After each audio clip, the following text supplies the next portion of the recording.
Krishna, Hare Krishna, Krishna Krishna, Hare Hare, Hare Rama, Hare Rama, Rama Rama, Hare Hare, Hare Krishna, Hare Krishna,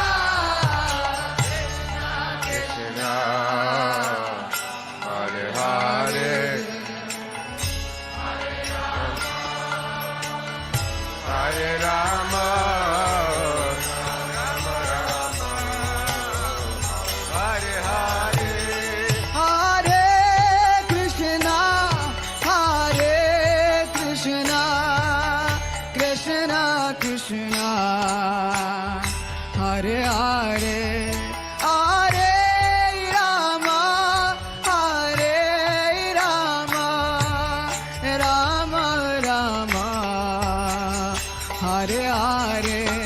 Hare Krishna, Hare Krishna, Krishna Krishna, Hare Hare, Hare Rama, Hare Rama, Rama Rama, Hare Hare, Hare Krishna, Hare Krishna, Krishna Krishna, Hare Hare, Hare Rama, Hare Rama, Rama Rama, Hare Hare.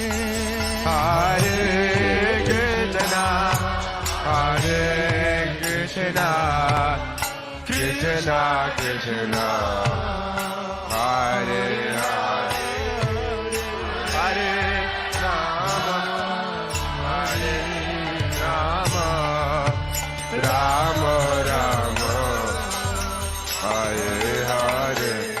Hare Krishna, Hare Krishna, Krishna Krishna, Hare Hare, Hare Rama, Hare Rama, Rama Rama, Hare Hare. Hare Krishna, Hare Krishna, Krishna Krishna, Hare Hare, Hare Rama, Hare Rama, Rama Rama. Oh, Hare Krishna, Hare Krishna, Krishna Krishna, Hare Hare, Hare Rama, Hare Rama, Rama Rama, Hare Hare.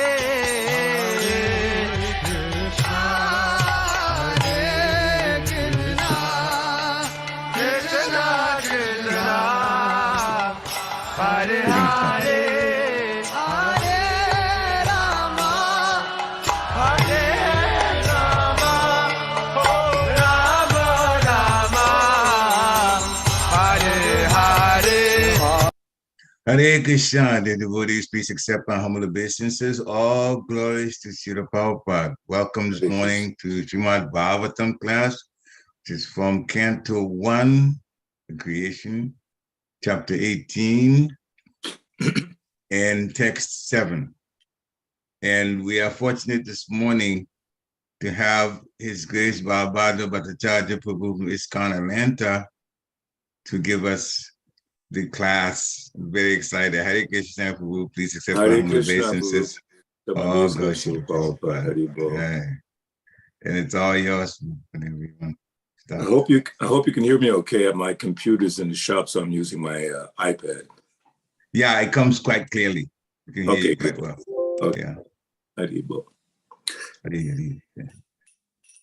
Jaya Radha Madhava Kunja Bihari Jaya Radha Madhava Kunja Bihari Gopi Jana Vallabha Giri Vardhari Gopi Jana Vallabha Giri Vardhari Yashoda Nandana Brajajana Ranjana Yashoda Nandana Brajajana Ranjana Jamuna Tira Vanachari Jamuna Tira Vanachari Jaya Radha Madhava Kunja Bihari Jaya Radha Madhava Kunja Bihari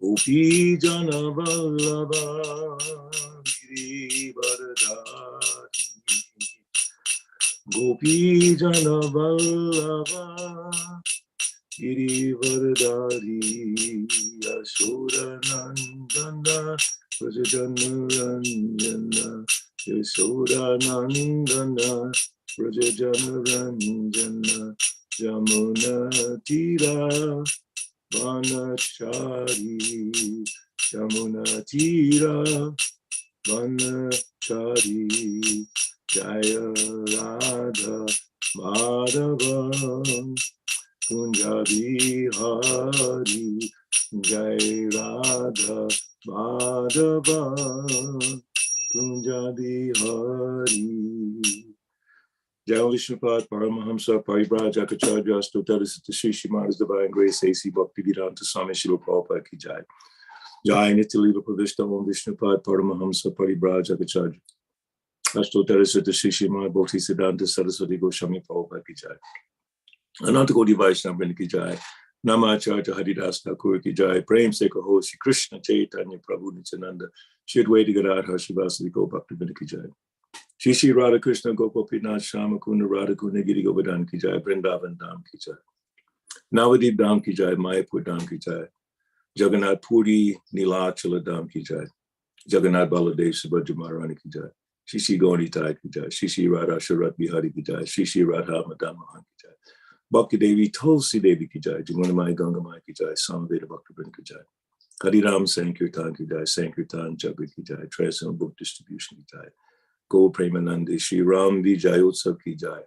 All glories to the simple devotees, all glories to the simple devotees, all glories to the simple devotees, all glories Shri Guru Shri Guranga. Om Namo Bhagavate Vasudevaya. Om Namo Bhagavate Vasudevaya. Om Namo Bhagavate Vasudevaya. Okay, reading from Srimad Bhagavatam, first canto, chapter 18, text number 7. Nanu dvesti kalim samrat saranga iva sardabuk kushalyan yashu siddhanti netarani kritaniyat.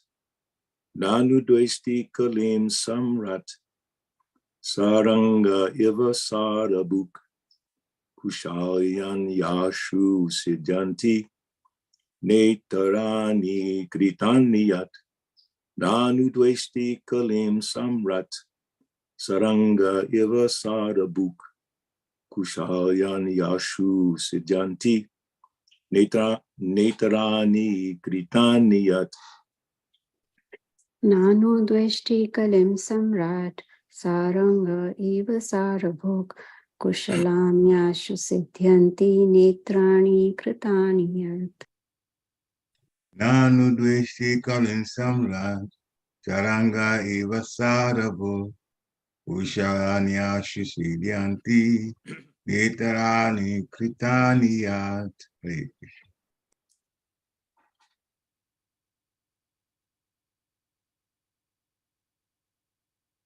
Anyone else?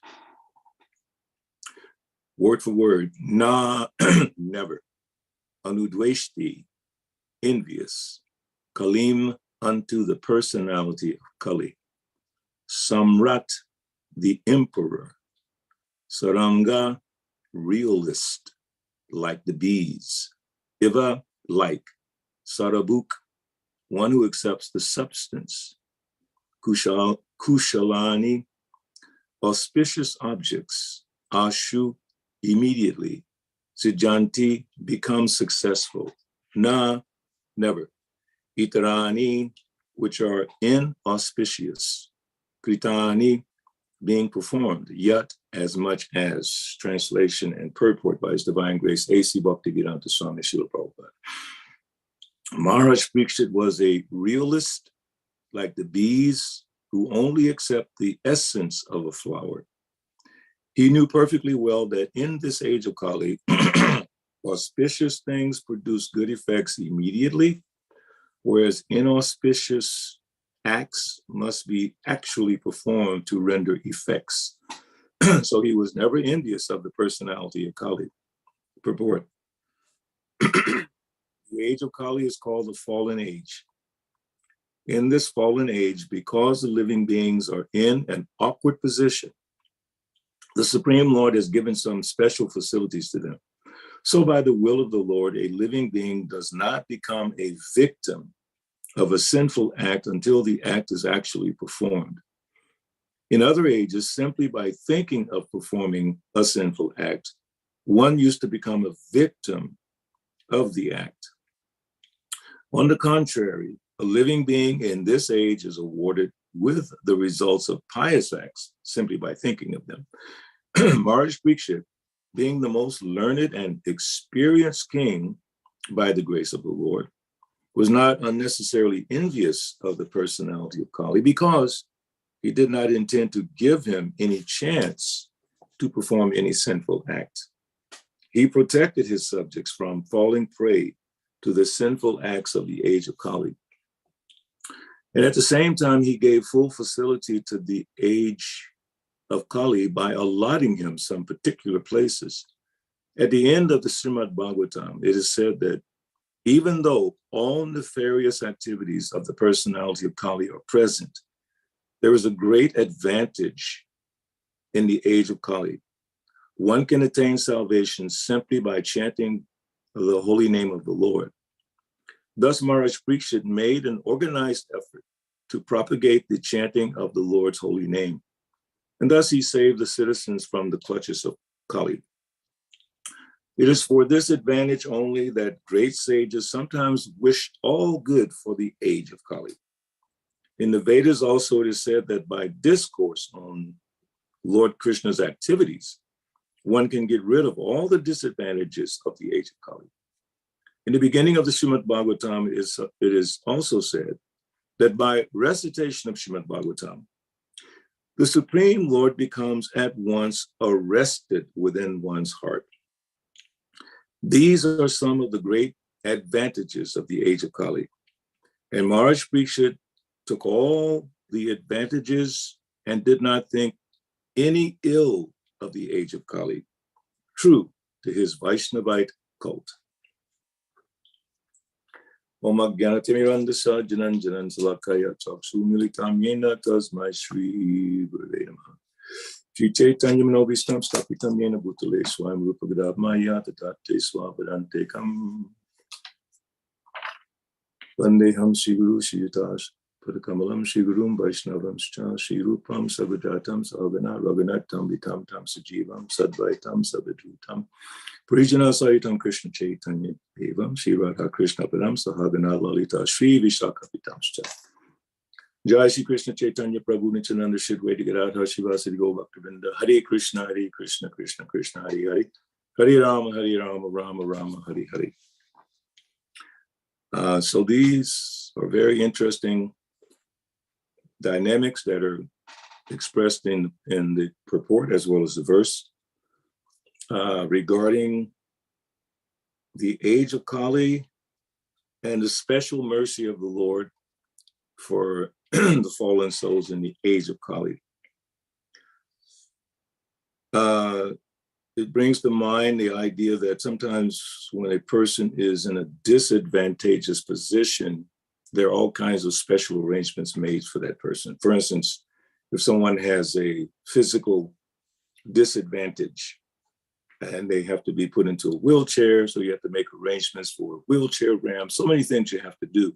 In fact, most businesses have to make special arrangements for those who are disadvantaged, who have some disability. So in Kali Yuga, they should put a sign up, handicapped, because all of us are handicapped in Kali Yuga. We're in a disadvantageous position by being born in Kali Yuga. So one of the verses that Srila Prabhupada is referring to in the purport, Srimad Bhagavatam, 12th canto, 3rd chapter, text 51, Kaler dosha nide rajan, asti yeko mahan guna, kirtanat eva krishnasya, mukta sangha param brajet. My dear king, although Kali Yuga is an ocean of faults, so that's the first point. Kali Yuga is an ocean of faults. It's like if you're in an ocean and it's filled with crocodiles and sharks and all kinds of dangerous creatures. It's very difficult to navigate. Even if you're on a boat, sometimes the sharks may attack the boat, or there may be a big whale. It's an ocean of many bad things. So in Kali Yuga, there's so many things in this ocean. It's a beautiful poetic way of saying it. It's an ocean of faults. I was speaking with Haryasha Prabhu yesterday, and we were just laughing. And Haryasha used the term oceanic. And I said, you must have been listening to Sally Argawal, because when she described Srila Prabhupada, she said, he was just oceanic. And she expressed it, oceanic. So the ocean is a big concept. It's one of the biggest concepts that we know, apart from the universal sky. The ocean is just vast. So just imagine an ocean of faults. Just, you can conceive of a swimming pool full of bad things. Then think of the ocean of faults, not an ocean of water, an ocean of faults. Nothing, you're navigating through faulty conditions. Like Srila Prabhupada, when he came to America, he said the trip was very arduous. Many, when you're on a boat, because I don't like boats very much at all, but people get seasick because of the rocking motion of the boat. It's just going. And Prabhupada said it was very difficult. But then at one point, the ocean calmed down, and by the grace of Krishna, to protect Srila Prabhupada. So when we're in this ocean, trying to navigate, but it's an ocean of faults, it is very difficult. Manda sumanda matayo, manda bhagya upadrita. So people are misguided, unlucky, lazy, most of all, always disturbed. So those are some of the elements in Kali Yuga. Misguided. The moment you listen to someone who is not fixed in Krishna consciousness, you are almost guaranteed to be misguided. It's like if you listen to politicians, each one of them is saying something different. It's actually amazing. Two people talking about the same thing, two different viewpoints. It happens all the time, even in Krishna consciousness, even amongst the sages. The sages don't always agree on a particular point, so they have their different views. Like Srila Prabhupada explains about a Muni. One cannot be considered a Muni unless he has a view, a particular view about the philosophical points. So misguided, because people are, their senses are imperfect, they make mistakes, cheating propensity. So how can you get the truth from anyone? So if you listen to someone who's not fixed in Krishna consciousness, you're bound to be misled. That also means if you're in Krishna consciousness and someone who professes to be Krishna conscious, but has an ulterior motive, then you'll also be misguided. And that is the nature of Kali Yuga. That's why Kali Yuga is so bad. You can practically not even trust the spiritualist. Those who are self-motivated, you can't trust what they say because it's all about them. The phrase, what's in it for me? That seeps into religious life if we're not careful. So in the Kali Yuga, because it's an ocean of bad qualities, an ocean of faults. We have to be extremely careful. Then it says, there is still one good quality about this age. And that's what we'll find more as we talk about Maharaj Parikshit being a realist. And he's seeing only the essence, like the comparison in the verses. Maharaj Parikshit was a realist, like the bees who only accept the essence of a flower. So the devotee looks for the essence. You know, it's like, I believe it's the swan that knows how to take the milk from the water. You know, he has that ability to separate. So the devotee knows how to see the good qualities in a person, even in the age of Kali. Although it's an ocean of faults, still there's one good quality. So if we are realists like Parikshit Maharaj, we can see that good quality. Now, someone can argue and say, because this is saying, simply by chanting the Hare Krishna Mahamantra, one can become free from material bondage. Now, we know everyone's not chanting Hare Krishna, so what do? Everyone's not chanting. So in the mood of Haridas Thakur, we loudly chant. Why? So those who are not chanting will hear the chanting. That is a special quality, even if they're not interested, even if they make jokes about us, it doesn't matter. Our business is to make an arrangement so that they can hear, because that's the good quality of the age of Kali. Just by hearing. It doesn't matter if they want to hear whatever, just by our chanting. Srila Prabhupada said, and we heard this in a lecture once at one of our festivals, he said, even if they don't hear, it doesn't matter, because the chanting purifies the atmosphere. Kali Yuga is symptomized by the atmosphere. That's why it's an ocean. It's like the atmosphere is polluted, especially with lying. That's one of the major pollutants in the age of Kali, is the propensity, the tendency to lie. And it happens amongst devotees as well. We have to be careful amongst ourselves to be honest. It mentions in Bhagavad Gita, I believe it's, I can't remember now exactly the verse and chapter. It says one should be honest even with his enemy. Even with one's enemy, one has to be able to tell the truth. That's why Yudhishthira Maharaj is so renowned for his level of truthfulness. He didn't even want to lie when Krishna asked him to do it. He was so focused on being truthful. Because in Kali Yuga, that one thing is being destroyed every day. Truthfulness is out the door, even amongst so-called great men and women on the higher echelons of material society. So when we chant Hare Krishna, the atmosphere becomes surcharged. And over time, the tendencies, negative tendencies in ourselves and the people who are fortunate to be in the presence of the holy names will be adjusted.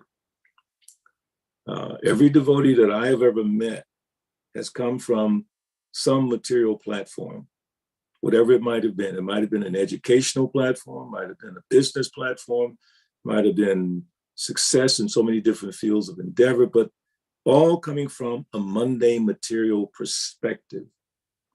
And then by associating in this movement with the process that Srila Prabhupada established for us, all of us become better and better and better, better in the sense of more devoted, more sincere, and the tendency to lie starts to fade away.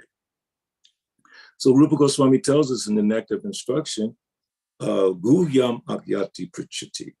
Actually, Srila Prabhupada explains it in a nice way. He said, the younger devotee, inexperienced devotee, hears from the more experienced devotee. And that way, the Guhyam Agyati Prichati principle is established. And being honest, like if someone asks me a question, but if it, like sometimes they call it a loaded question, they already know the answer that they're looking for. but they asked me the question anyway. So then that's actually not being strictly honest. If you're asking a question that you already have an answer, but you're looking for, I don't know, maybe a confirmation, that's one thing. Maybe you're trying to get a confirmation of what you're thinking. But sometimes you want to challenge the speaker just to see if they know this or that. That's not honest. If you have a sincere question, it should be asked. And you should never hesitate to ask a sincere question. I remember once when Rita Anandamaj was giving a Bhagavatam class in Atlanta. And at the end, he said, "Are there any questions?"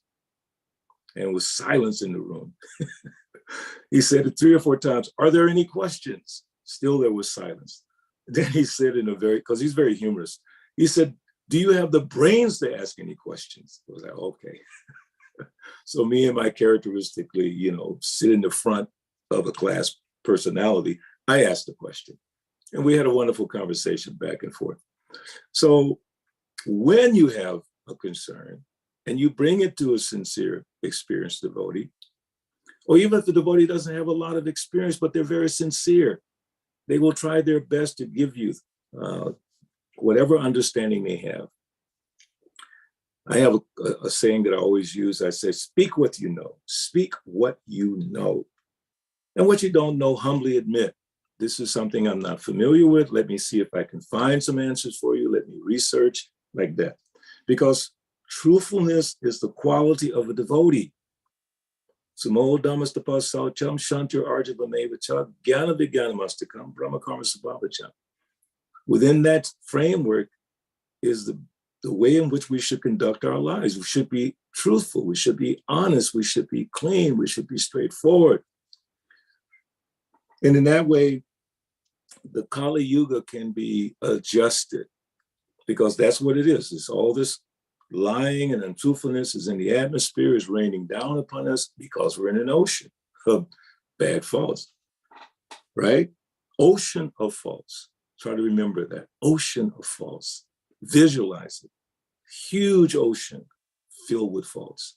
And we have to navigate through that in our quest to go back home, back to Godhead. So Preacher Maharaj, he's like a beat. He's a realist. That means devotees are realists. But what does that mean? Like sometimes a person says, come on, be real. And they may mean, identify with this material thing. But here it's saying, he's saying the essence. There is an essence. And how do you understand that essence? By hearing Srimad Bhagavatam, by hearing from the great devotees, by hearing from the acharyas like Srila Prabhupada. Then we learn how to identify the essence of this existence that we find ourselves in. So even though Kali Yuga is an ocean of faults, there's still a good quality. But if we're not in that proper mindset, we'll just see the negative aspects of Kali Yuga. And we will be bewildered by that. The bewildered spirit soul thinks himself to be the doer of activities that are carried out by nature. But the Pandita Samadarshana, he sees properly. He sees everything properly. So when we think about the world that we're in, it's very difficult. There are many things that are happening. Like now there's all the focus on the fighting in Israel and Gaza Strip and all of that. And even some devotees have made some comments regarding that. And it's a very difficult thing because people are dying. But in reality, everyone is dying. There's no question of dying. We're all dying. But actually, Krishna says the demoniac class of people are engaged in horrible, unbeneficial works meant to destroy the world. So the mindset of some people, I'm not saying who is right or wrong, is that create a more efficient weapon to kill more people at one time. Now that's the fault of all the governments of the world, because they're all rushing to create these intense weapons and machines and robots and whatever to kill more people at one time. That's what Krishna says in the Bhagavad Gita. That is a demoniac quality. But another point is there's never been a time in human history where there's not been fighting, even back to Kurukshetra. And the most powerful weapon is the Brahmastra, which is a Vedic weapon.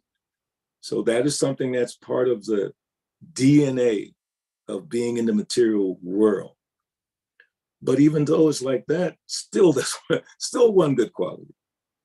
Chanting the holy name of the Lord. Now, in order for that to let me back up a second. One has to have faith in the power of the holy name of the Lord to consider that it can change the world.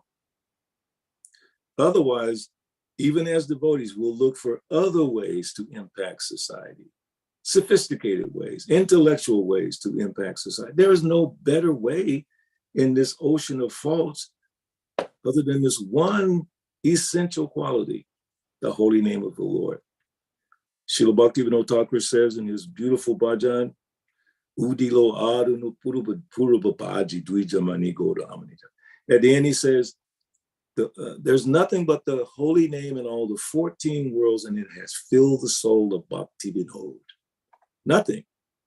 What are we, we're looking for some solution to the problems of the world. But the only solution is chanting Hare Krishna, because that's the one good quality left in Kali Yuga. There's nothing else left. So Parikshit Maharaj, a realist, he's looking at that essence. And then Srila Prabhupada points out in the purport, yes, beautiful. Thus Maharaj Parikshit made an organized effort to propagate the chanting of the Lord's holy name. And thus he saved the citizens from the clutches of Kali. It is for this advantage only that great sages sometimes wish all good for the age of Kali. So instead of saying, oh, it's a horrible situation, which it is, it's an ocean of faults. Philosophically, we can say it's an ocean of faults. But still, there's one quality. And that quality trumps everything else. If we have faith in it, then we'll push it. Like in the Lord Chaitanya in his Shikshastika. Oh, glorious to Sri Krishna Sankirtan, which cleanses the heart. Now, it didn't say it cleanses the heart of only the devotees. I don't see that in that sloka where it says, cleanses the heart of only the devotees, exclusively for the devotees. No, it's for everyone. Whether they systematically chant, occasionally chant, in joking chant, in jest, in criticizing the devotees, chant. If the holy name is vibrated, just like in the case of Ajamil, he didn't chant the holy name, Narayan, for this, like he's chanting his japa or something like that. He chanted out of total distress, facing death and remembering his son. By that chanting, his remembrance of the Lord comes by the grace of the Lord. So the chanting is that powerful, then what should our focus be as the International Society for Krishna Consciousness? I'm so inspired when I see devotees go on Harinam. I know in Philadelphia now, one devotee moved there, his name is Murari Gupta, and he's been taking the devotees out on Harinam 6 days a week. And he was telling me the other day when I was in Philadelphia that he went to the city hall. Now, Philadelphia City Hall is a very famous city hall. It's used in all these movies. It's beautiful, amazing structure. So most devotees would think, how are you going to go chanting there? But he thought, let me go chanting there. So he went there and they were chanting in this sort of an entrance foyer that goes into the main building, and without any real permission. But he did meet some people from the city hall, and they actually gave permission. And then they asked him, are you going to come every day? And he said, no, we don't want to disturb anybody. But the person in charge said, no, we love your chanting. Bring it back. It's helping keep peace in our community. So he had the faith to do that. One wonderful senior Prabhupada disciple who passed away a few years ago in Philadelphia, Chaitanya Jivan Prabhu. I was so fortunate. We were on Harinam one day going down, let's see, State Street. No, not State Street. Broad, and what is the other street? I think it was Broad Street we were going down. No, South and Broad Street. So Broad Street goes all the way to City Hall. So there was a big, massive festival going on in downtown Philly. And he wanted to go into the crowd, but I was thinking, well, we don't have permission to go there. They're going to give us trouble and all these things. My mind was thinking like that. He said, Prabhu, it's easier to ask for forgiveness than for permission. So we went into the crowd and everybody loved it. It was ecstatic kirtan and dancing. So with faith, we go and spread the holy name. Go where? Every town and village. Every town and village, as much as we can. Why? Because our faith in the holy name increases as we chant sincerely.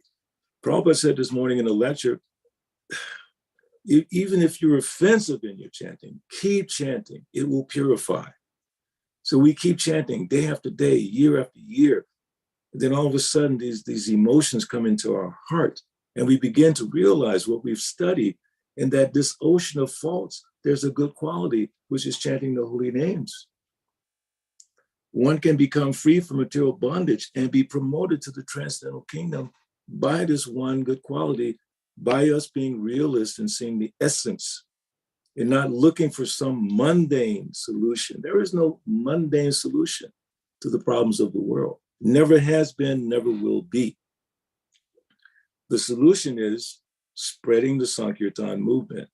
And I'm so happy that in this purport, Srila Prabhupada emphasizes that from Maharaj Parikshit.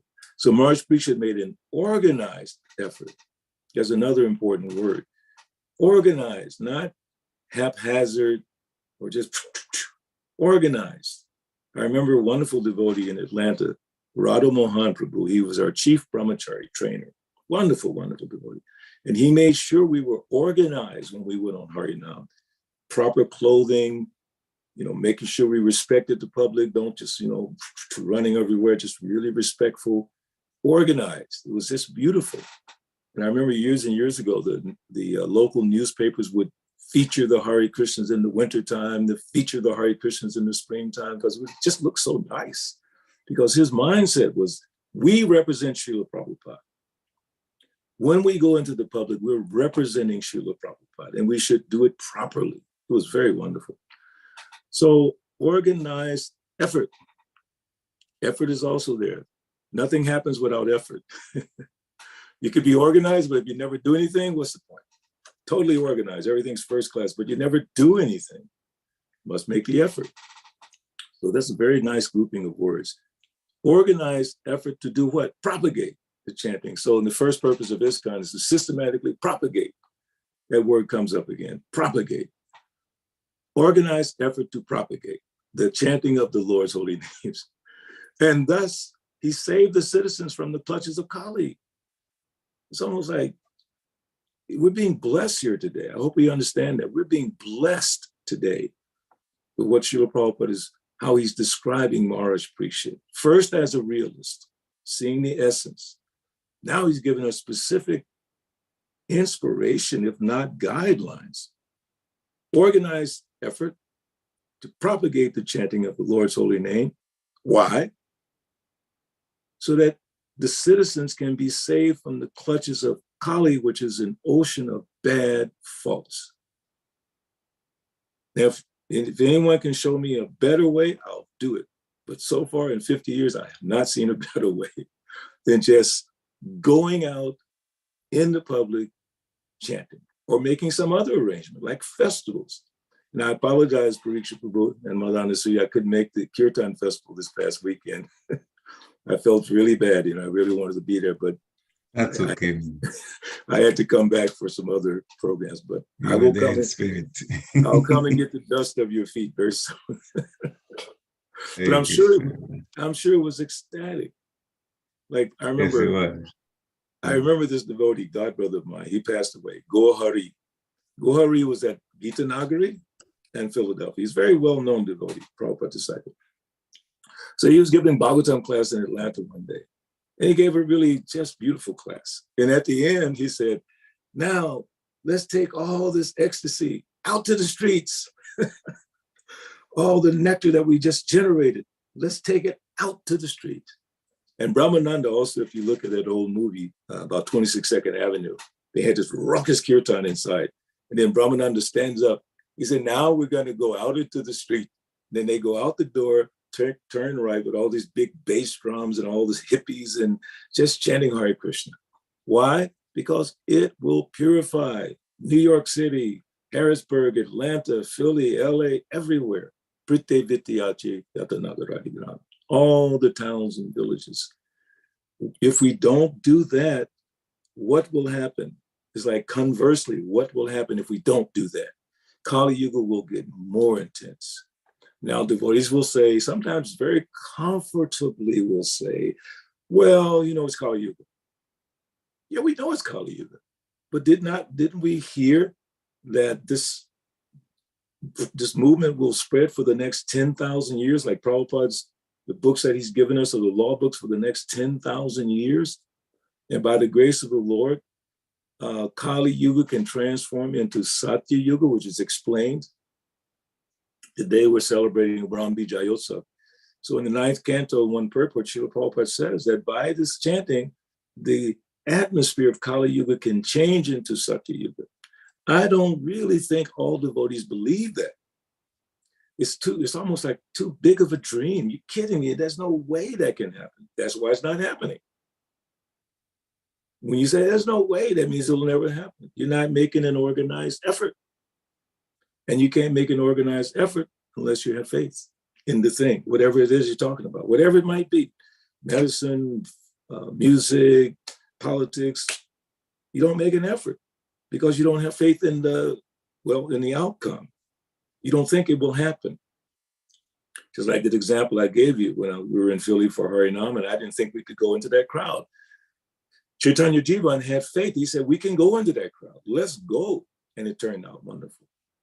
So we have to have complete faith in the chanting of the holy names and the efficacy, which is a word used many times in Srila Prabhupada's books, the efficacy, what's the most efficacious way to do something? Spreading the holy name. Is there anything more powerful that we could do? And also, along with chanting the holy names, is hearing the glories of the Lord in Srimad Bhagavatam. That can also be organized nicely. It's not that difficult.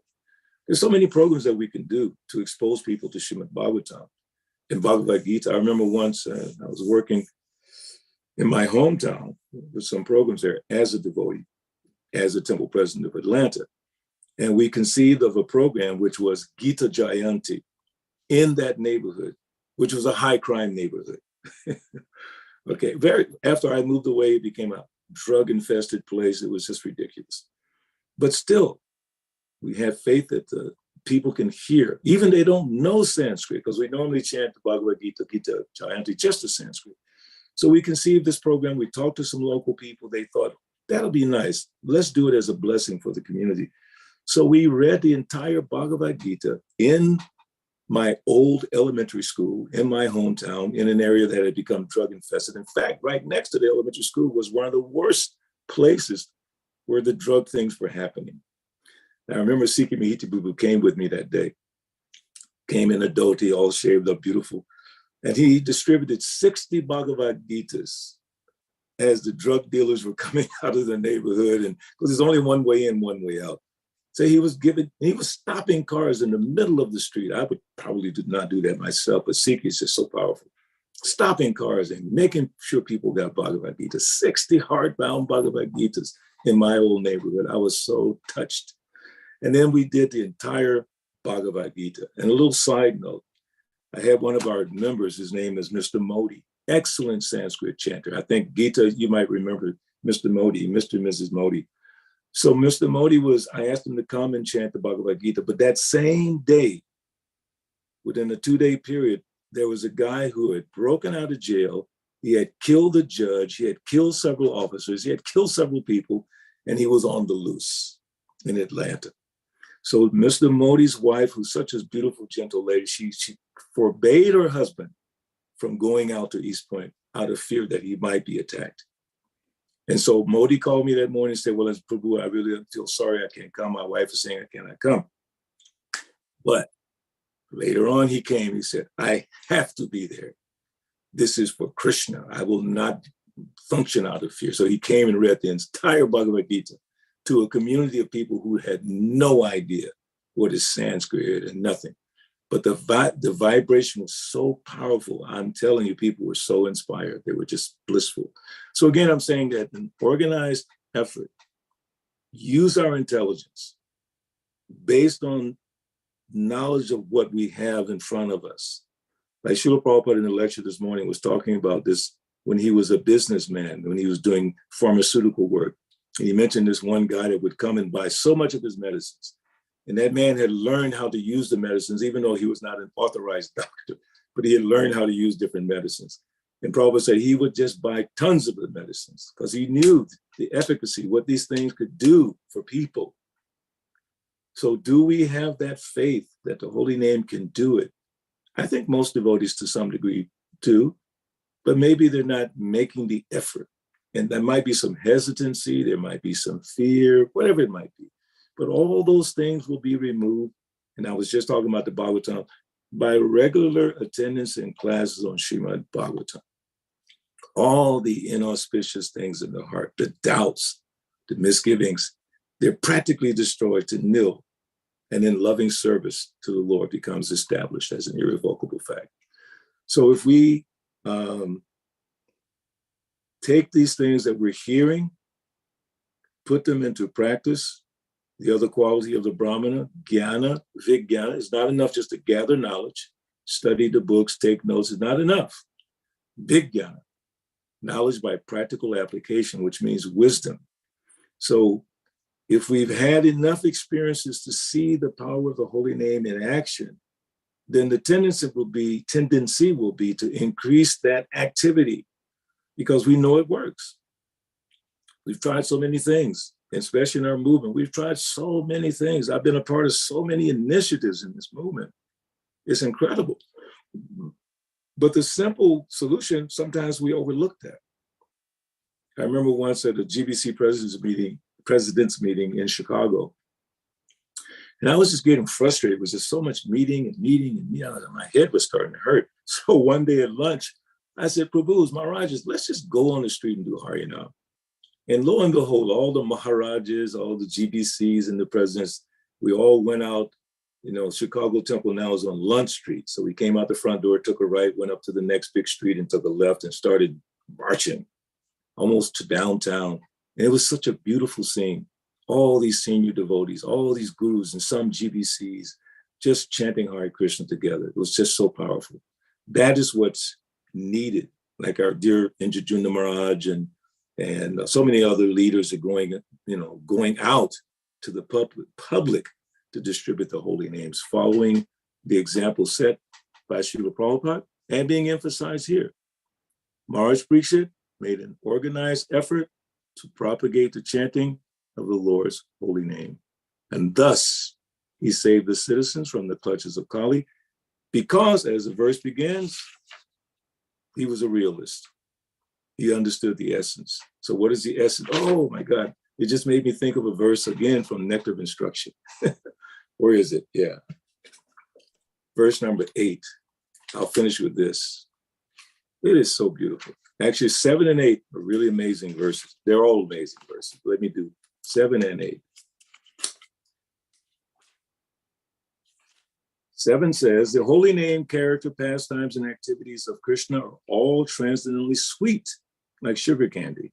Although the tongue of one afflicted by the jaundice of avidya, ignorance, cannot taste anything sweet, it is wonderful that simply by carefully chanting these sweet names every day, a natural relish awakens within his tongue, and his disease is gradually destroyed at the root. Now listen to this.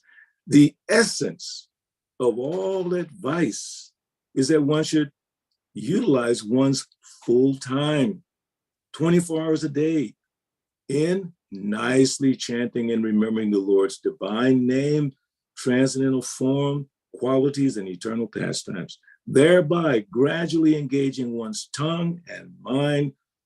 In this way, one should reside in Braj, Golok Vrindavan Dham, and serve Krishna under the guidance of devotees.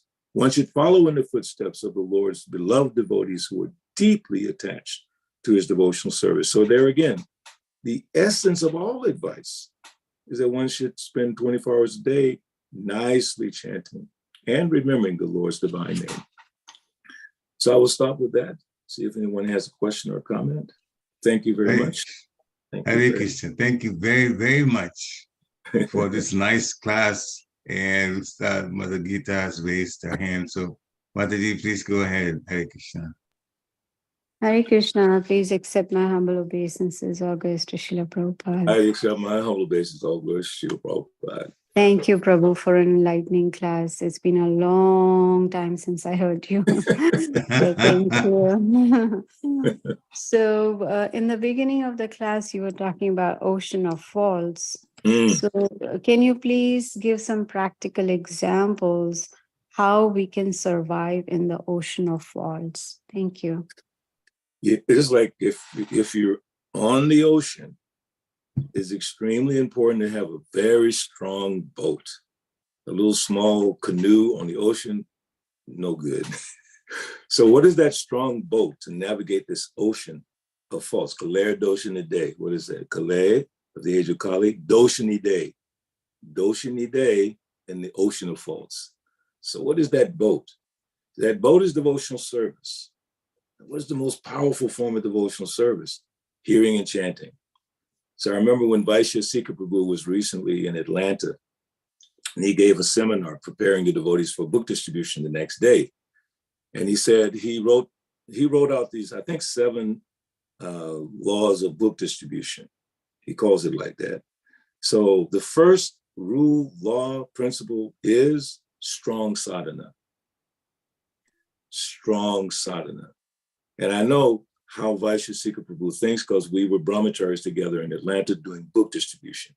And that principle of strong sadhana was just etched into our brains.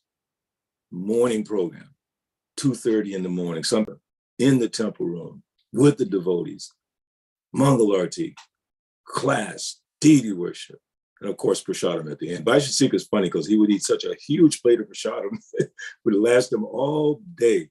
We had a strong morning program. So by the time we went out to the ocean, Doshini Day, of bad faults, which is the world around us, no one could touch us. Nothing could touch us. We could go all day, book distribution, focus. And Prabhupada called book distribution, Sankirtan, practical samadhi. Because you're thinking how to distribute the book, how to encourage someone, how to convince someone. You're thinking how to give Krishna. So in order to deal with this Doshini Day, ocean of bad faults, we have to have strong sadhana. Strong sadhana. 16 rounds. And we know how difficult it is to hear every mantra of the 16 rounds. If anyone's honest, they'll say it is very difficult. Why should it not be difficult? It's supposed to be a sacrifice. Sacrifice is difficult. Tapasya is difficult. It's not easy. So why should chanting be easy? Don't take it for granted. It's difficult. And because it's difficult, you have to put more focus. The mind goes here, the mind goes there. Mind goes here, mind goes there. We bring it back by listening to the sound vibration. Why are we doing that? So we can deal with the ocean of faults, Kali Yuga. The moment you open your front door, you walk out, boom, there it is, waiting on you. Or if you turn on the TV and boom, there it is. Hopefully in your home, there's enough Krishna conscious things, paraphernalia, pictures, all these things around you, sound vibration, you feel a little comfortable. But the moment you enter into that ocean of faults, either by media or personally going out, even when you go out to shop, you have to shop because you have to buy things for your home. You can't avoid it. Knowing that you can't avoid the ocean of faults, Doshini Day, we should have very strong sadhana. So Gita Mataji, that would be my first and foremost recommendation. That's why I really spend a lot of time reading Nectar of Instruction, because there's so much there in Nectar of Instruction to give us the tools that we need to deal with this ocean of faults and bad qualities. It's all there for us. What is it? Vacho Vegam, Manasakroda Vegam, Vegams, these pushings. You know, we control them properly in devotional service. So the best way, start with strong sadhana, and that will give us the strength. We used to call it the ISKCON bubble. You create this strong kind of bubble by chanting nice rounds, hearing the class, studying and all that. It makes a bubble. So when we go out into that material society, we're protected by this transcendental bubble of Krishna consciousness. So that would be my humble response to your beautiful question. Thank you so much. Thank you so much. Thank you, Prabhu. Haribol. Hare Krishna. Thank you. Thank you very much. So when you were answering Itamata, this question, you talked about this class given by Shishka Prabhu before the book distribution. And you said, first principle of book distribution is strong sadhana. Yes. And now in Harrisburg, we're really pushing book distribution now, because that was one area that was weak for a while. And Wonderful. so just really, really pushing. So my humble request to you is that if you can give the other 6 that he talked about, it may not be present right now. If you could, it would be wonderful. But later on, somehow, if we could get it, maybe by email, that would be very, very nice. I can share with us here and use that also to help, excite the devotees more in book distribution. Do you have Vaisheshika's book, Our Family Business? I don't have that, but I'll get it. It's in there? It's in there, yeah. I mean, that book is phenomenal. I mean, it's, he's not like putting himself like a big Vedic scholar and a Sanskrit scholar. Mm-hmm. No, he's giving the very practical essence of preaching. And it's a beautiful book. I mean, I've read it many times. Excuse me, Our Family Business. And it's available through BBT as well.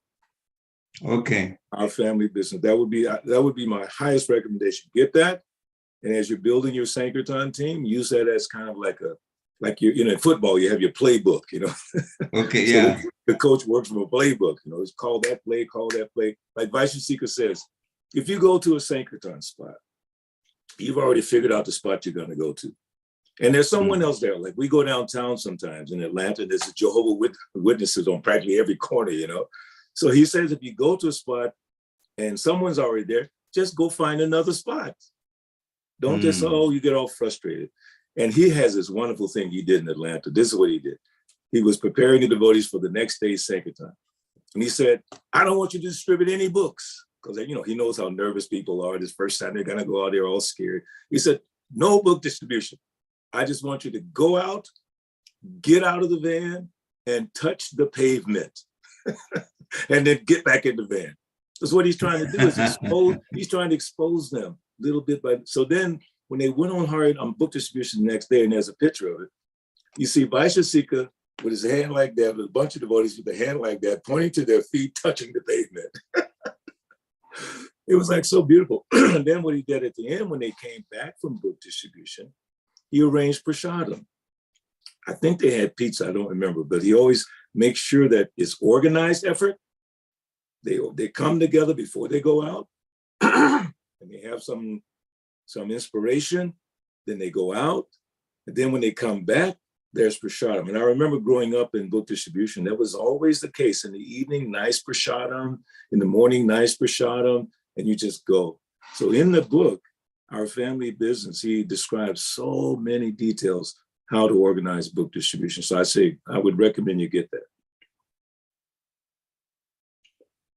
Thank you very much. Yeah, I made a note of it. And said BBT carries it, so then I'll Yes. just call them and try to get it from them. Thank you very, very much. Other devotees people, if you want to, share a takeaway, please unmute and speak, so we can all have a nice conversation together. Just unmute the phone, whatever you appreciated in there. Or you have a question, then you can ask that also.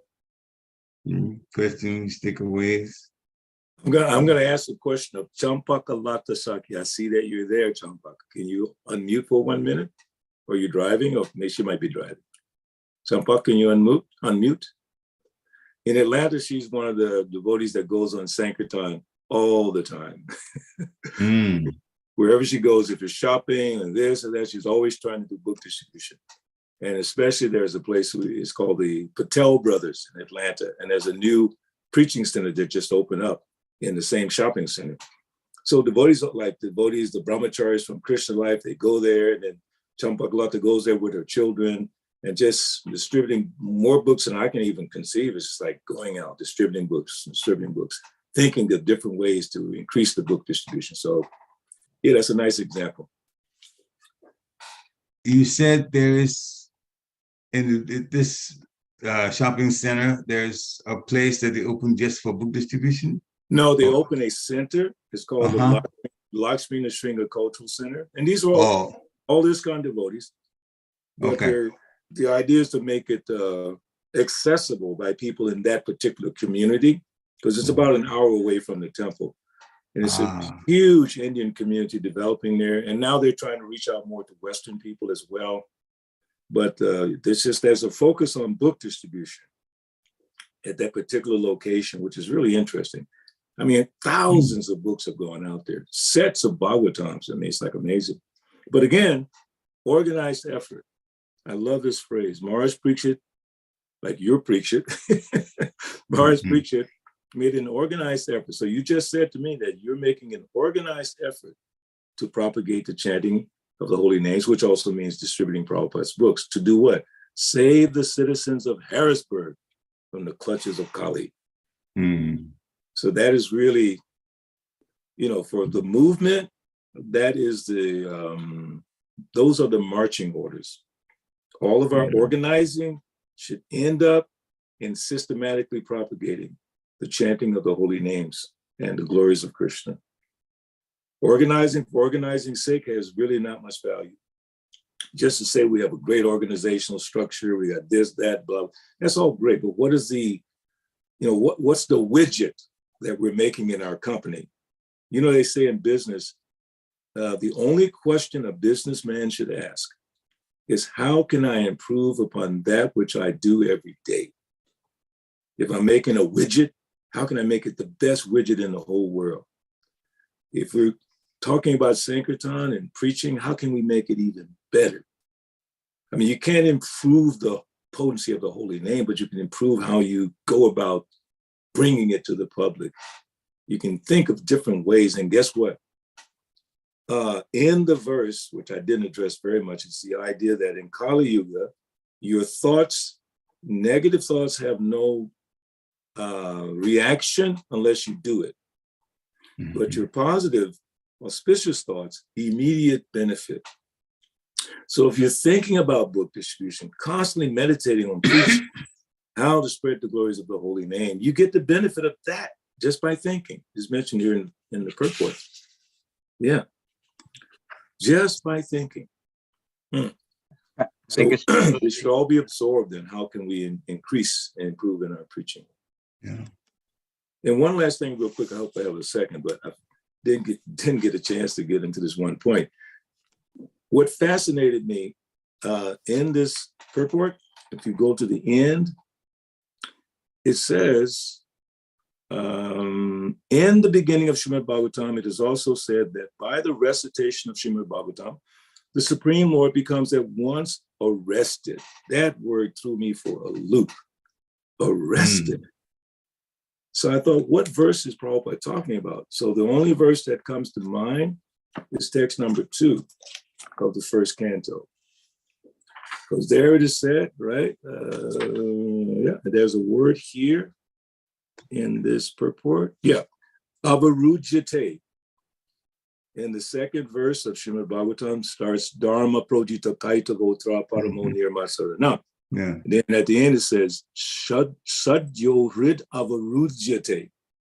And that means riddhi within the heart, avarujyate, become compact. But it still didn't say arrested, compact. So I started looking up the word arujyate in a Sanskrit dictionary. So it relates to the concept of being captured, being put into the heart. And arrested means once you're arrested, you can't get out until they let you out. So in the case of Bilvamangala Thakur, the great Vaishnava saint, when he was blind and in Vrindavan and the little cowherd boy was coming, bringing him prasadam, and he realized it's Krishna, then he made a plan, I'm going to catch him.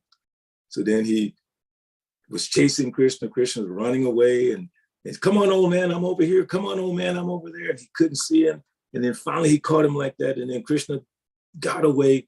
And then this is paraphrasing, but Bilvamangala Thakur said, you can break away from my embrace, but you can never break away from my heart. I've arrested you. I've captured you. I've compacted you. So I just found that was just so beautiful, but it kept me up all night thinking of that word arrested, because that's a powerful word. we can arrest Krishna within our heart. We can lock him up. Yes, but only by pure devotion. Yashoda Mai tried to lock him up, tried to tie him up. And because her devotion was so intense, he finally agreed, okay, go ahead. So we can arrest him. I can't arrest him now because my heart still has the crazy stuff going on. But the concept is there. I have one more comment that I wanted to make, actually more of a question. Yes. You were saying that some devotees don't quite believe that the chanting the holy name can change this ocean of faults and the things that we see now happening in Kali Yuga into the Satya Yuga. Satya Yuga can, the advent of it, would become a reality. How come some devotees don't quite believe that? Is that they're thinking small, or Lord Chaitanya is God himself? He made that prediction, so I don't know. Well, it's a matter of experience. If you get these experiences of seeing how the holy name works, well, let me strip away some of the mystery here. Go look in the mirror at yourself and then reflect on what you or I used to be. Like some people say, well, I was born in a good family. Okay, that's fine. But were you Krishna conscious? I mean, what does that mean, Krishna conscious? As what Prabhupada described, not what this other Swami or, family guru, whatever, as Prabhupada described. Were you Krishna conscious like that? Then you look in the mirror and go, no.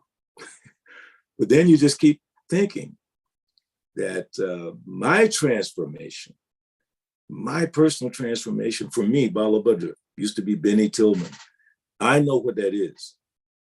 I say, I'm not saying for any kind of respect, but I'm celebrating my 50th year joining the temple this month, October. I joined in 73. I know what I was when I came. I couldn't even give up smoking cigarettes when I joined the temple. It took me 2 weeks after joining the temple to stop smoking cigarettes. It was intense. So I know where I came from, and I know where I am now. I'm not like some pure devotee, but I know where I am now. So the faith in the holy name comes from looking at myself, realizing what it did for me. Wow, what the holy name did for me. And if everyone thinks like that, what did it do for me? Then I have this concept I keep saying that Krishna consciousness is real. It is real. Look at yourself, where you came from, whatever it might have been. Look at the transformation. Don't you have faith that it can do the same for others? But some of us may not have enough faith. So if we don't have enough faith, then we won't do the action. We're trying to look for, we're looking for some other way that's more congenial to the way we think, or how my life is, intellectual or whatever it might be. No, the holy name is the way. It is the only way.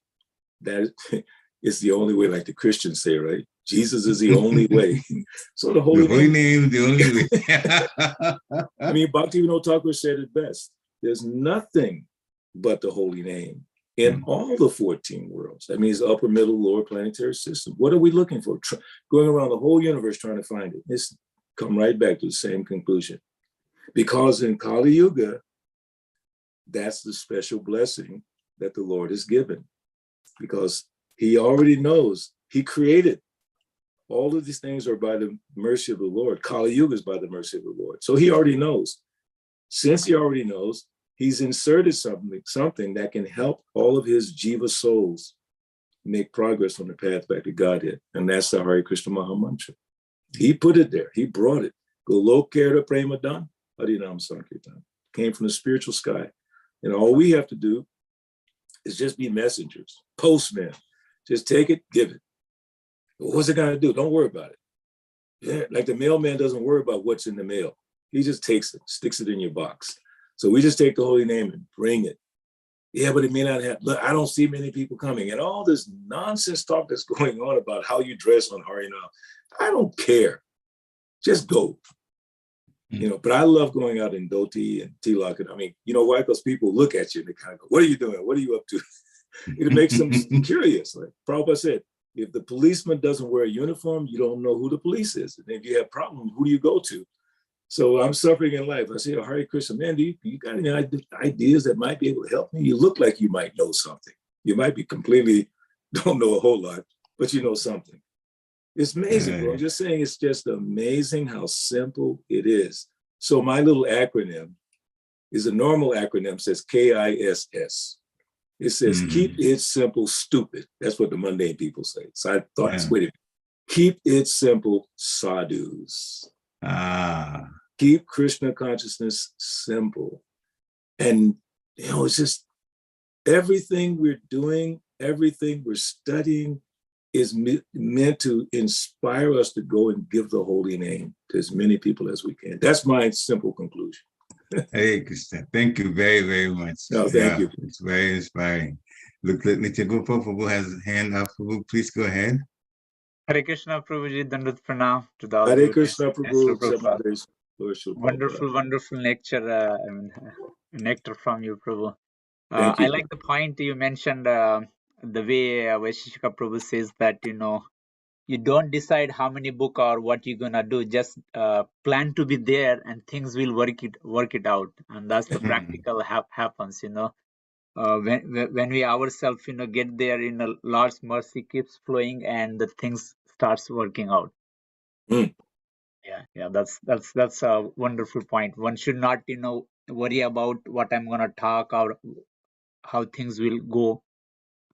That leave everything on the Chaitanya Mahaprabhu and just go there with the faith, the way you said. And I like the point you said, you go in the dress like tilak dhoti, and people want to say, hey, you look different, what you got? You get a chance to preach them. It's almost like a pride kind of thing, a spiritual pride kind of thing. The whole devotee, some people say, well, it's not devotional dress. I don't know what you mean by that. It's like, a suit and tie, it can be devotional dress if you're doing devotional service. So what is devotional dress? So there's argument about, well, it's not devotional dress and we don't need to do it. People don't like it. And come on. That's just silly in my opinion. Like, but the people will be turned off if they see a man in a dress. But dhoti is not a dress, first and foremost. There are more people who dress like us in devotional clothing than people who wear suits and ties in the world. Just go to Africa, go to Egypt, go to other countries. You'll see people like my next door neighbors who are from Africa. They come out in their gumshoes every day. It's amazing. The old man walks around his gumshoe doing whatever his little prayers. I'm very impressed by them. Then I come out in my dhoti, and they look at me and they kind of go waving at each other, There are more people who dress like that.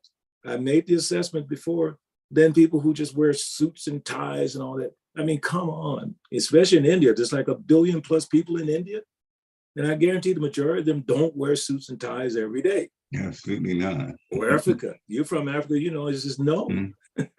So why should we be embarrassed? I am not at all embarrassed in this devotional outfit, period. Except when I go to the bank. Sometimes I hate it when devotees go to the bank with their hand in the bead bag like that. If I were a bank employee, I think, do you have a gun inside that bag? So I don't go to the bank. That's not a good idea. Yeah. Bead bags and things. Anyway. Hare Krishna, thank you very much. It looks like the Mataji were trying to get her attention earlier. Oh, yeah, she raised her hand. Mataji, please accept a humble obeisance. Glory to Srila Prabhupada. Please go ahead. Hare Krishna, Dandavat Pranam, all good to Srila Prabhupada. Please accept my humble obeisances. Hey. Haribol. Prabhu, I have a question. I have heard this. Sometimes devotees set the goals for book distribution. Yes. And we have seen this in Gita Marathon and Bhadra Purnima. And then sometimes I hear this negative things, that they just want to give books, right? Yeah. Now the people take it, read it, not read it. Do we lose your voice? You still there? Looks like. Okay. Yeah. I feel it's a yeah. Am I audible? Yeah, now you are. Yeah. Okay. It's a pressure on a book distributor also, right? That they have to finish certain quota of books. Then I don't know if I'm wrong or right, but don't we lose the quality of book distribution? Yeah, there's two parts to that. One part is you can have a goal. You can have a personal goal. Like my personal goal on book distribution when I was doing the airport Sankirtan every day was to distribute 20 big books by noon. We got there at 9, so by noon, my focus was 20 big books. And then I would say, however, if they gave me $10 or $5 or $3 or whatever it was, my goal was to do 20 big books. And then the rest of the day, I was just so inspired. So those are personal goals that a devotee can have, no question. But the pressure that you're talking about is the quota system that used to be in place, at least in the days when I was growing up. You had a quota, financial quota. Mainly it was a financial quota. It wasn't so much a book quota, it's a financial quota. Like I remember once I was on Sankirtan on a Friday evening and I collected like $400-something. So the temple authority was there. He said, how much have you done so far? I said, well, X amount. He said, well, let's stay for another hour and do 500. It wasn't about how many more books, it was about how much more money. So as long as the goal is, let me give more Krishna consciousness. And as I've said many times, Prabhupada's concern was that you don't cheat the BBT. Meaning if the book, you take that book from BBT, it should be paid for. Now, the way it used to be in this country, the BBT 18-wheeler truck would come to your temple, unload the books. You now had to distribute those books and pay for them. That's how the big truck would just come and you got your quota of books. Now go sell them. But they had to be paid for.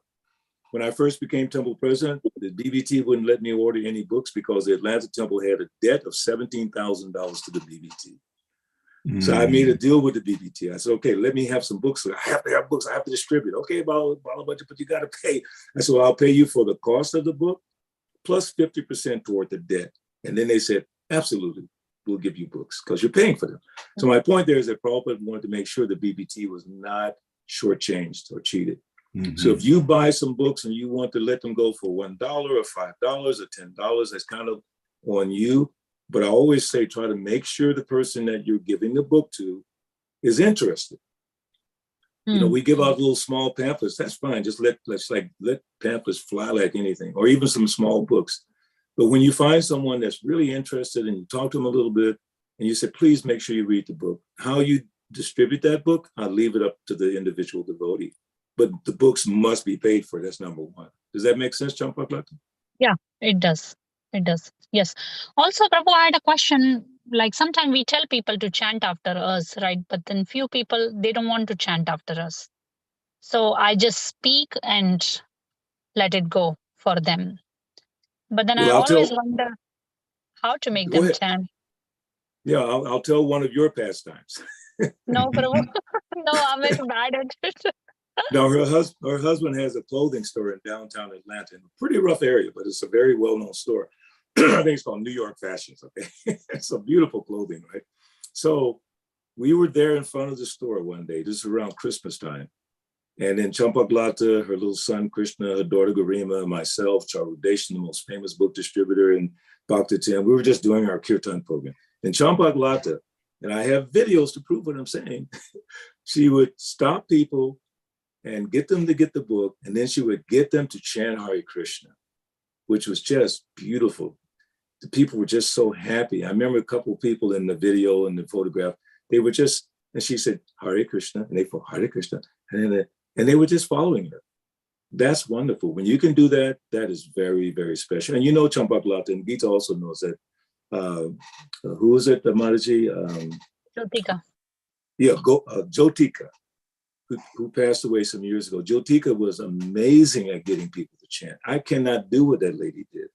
I don't care who it was. They had to chant in her presence. She wouldn't let them go. It was amazing.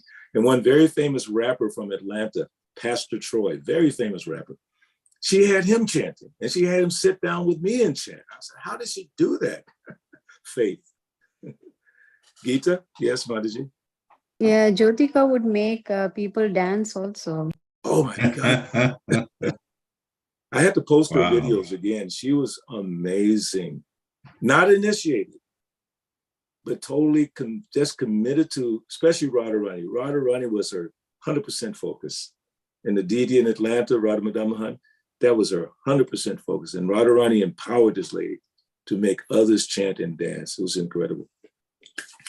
So I feel blessed today to be thinking of devotees who impressed me and inspired me to keep going until I, meet my final, whatever it is. Just keep doing the Harinam Sankirtan. It's so wonderful. Hare Krishna. Nichigopa Prabhu, do you have another comment to Yes, I make? wanted to share the way Vaishishka Prabhu introduced how to make others to chant Mahamantra is, he asked, do you believe in the power of prayer? Mm. Most of the people says yes, and then he says that let's chant the prayer together. Oh, Wow. that's a good slick one. That's good. Yeah, that's how he says that, and people like it. It's a prayer, and then when you just tell them, hey, this is the prayer of 4 line, and I will just say it and just follow it, and they will do it. That does work. Wow. Yeah. And you see, Nityagopal, what that is because he's doing strong sadhana, serving Srila Prabhupada's mission. What happens is Dadami Buddhi Yogam. Tesam Satyayuktanam Bhajitam Priti Purvagam. Bhajitam Priti Purvagam means strong sadhana, loving sadhana. And then Krishna gives you the understanding. What is that understanding? How to speak, how to talk, how to encourage others. Prabhupada had to find a way to get those hippies to hear the holy name. He figured it out. Go sit in the park and chant. Let them dance. Let them beat their drums. Let them play their little flutes. It didn't matter. So that's what happens. Like someone like Vaishya who's been doing book distribution for so many years, practically 50 years and more, Krishna's given him so much intelligence. So he will give you, Nityagopal, he will give you the intelligence how to preach. And it may not be exactly how Vaishya does it. Vaishya mainly gives you the principles. Now you take it and apply it in your own way, in your own sweet way. You'll find a way to do it. It's guaranteed. Yes, yeah, that's true. You pray to Krishna. Like Prabhupada said one time, the devotee is asking this man to give $5,000. So then Krishna in the heart of the man says, give that devotee $5,000. And the man says, I don't know why I'm giving you $5,000, but here, because Krishna's in his heart. So you pray to Krishna, please let this person take a book. My dear Lord, I want this particular person to have a book.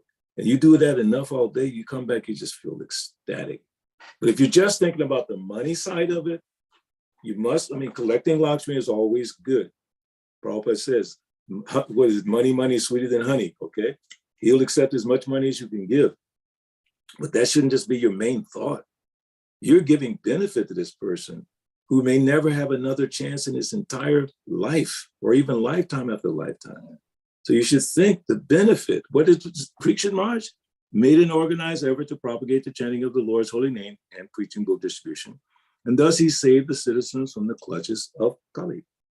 The thought is, how can I help save this person from Kali? There's a couple of videos I've seen on the internet. I don't recommend too much internet stuff, but this guy will go to homeless people and he will ask them, tell me the thing that you regret the most in life, and I'll give you $500. You probably have seen that, right? And it's amazing the exchanges with these people, and they start crying when the guy, he tells me my regret is I left my family, I lost my children, I regret that. And the guy gives him $500 and he starts crying like someone cared about me. So we're giving them a lifeline to go back to Godhead. And some people do cry. Some people just bless. It's like when they understand a little bit, you're giving them mercy. And in your heart, you want them to have this mercy. It's a very special service. Yeah, that's a wonderful point, Prabhu. We should not be worried about money part. And I do mean when we convert, we tell that money is not big part, but when you give something in return, it benefits 100%. And that's the reason we ask the money, not to collect the money we are doing it, but to give you 100% benefit for your purpose.